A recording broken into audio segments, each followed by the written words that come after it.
እግዚአብሔርን ጥራ በመከራ ጊዜ ያድናልና ካዘን ከትካዜ ጋሻና ጦሬ ብለህ ምርኩዜ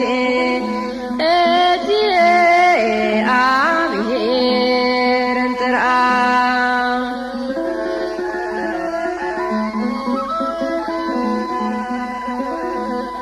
አመሰግን ዘንድ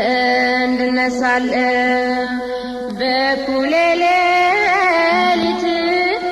እንዳመሰገነ ነቢዩ ዳዊት